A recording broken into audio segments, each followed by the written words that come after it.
નમસ્કાર, શો ટાઈમમાં આપનું સ્વાગત છે। ગુજરાતી ક્લાસિક ફિલ્મોને ફરી રૂપેરી પડદા ઉપર લાવવાનો પ્રયાસ કરવામાં આવ્યો છે। ભાવનગર ખાતે 21 વર્ષ બાદ સુપરહિટ ગુજરાતી ફિલ્મ મેં તો પાલવડે બાંધી પ્રીતનો સ્ક્રીનિંગ શો યોજાયો હતો। 21 વર્ષ બાદ આજની આધુનિક ટેકનોલોજી સાથે રી-રિલીઝ થયેલી આ ફિલ્મ અંગે ફિલ્મના કલાકાર અને મેકર્સે પત્રકાર પરિષદ યોજી માહિતી આપી હતી।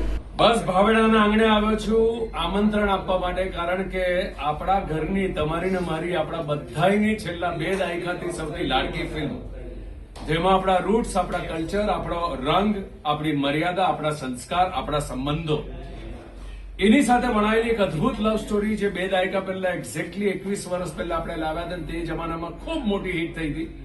એ જ મૂર્યાનો અનુભવ કરાવવા માટે એક તરફ મારી મોડર્ન ફિલ્મો, વર્ષ લેવલની નેશનલ એવોર્ડ વિનરની ફિલ્મોની સાથે સાથે હું મારા મૂર્યાને ભૂલવા નથી માંગતો, મારા પ્રેક્ષકોને મૂર્યાનો પરિચય કરાવવા માંગુ છું।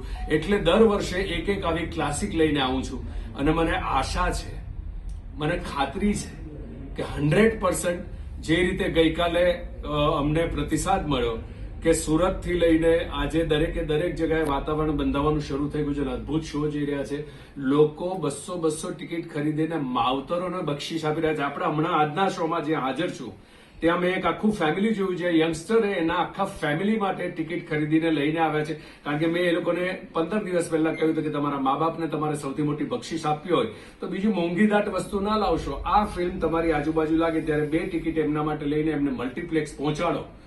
એ 2.5 કલાક દરમિયાન એમના જીવતરના 25 વર્ષ એ લોકો આનંદથી જીવી જશે અને એ આશીર્વાદ તમને એમની સાથે જોતા જોતા જે આપણા મૂર્યાનો પરિચય કરાવશે એ પરિચય હાટુ લઈને આવ્યા છે।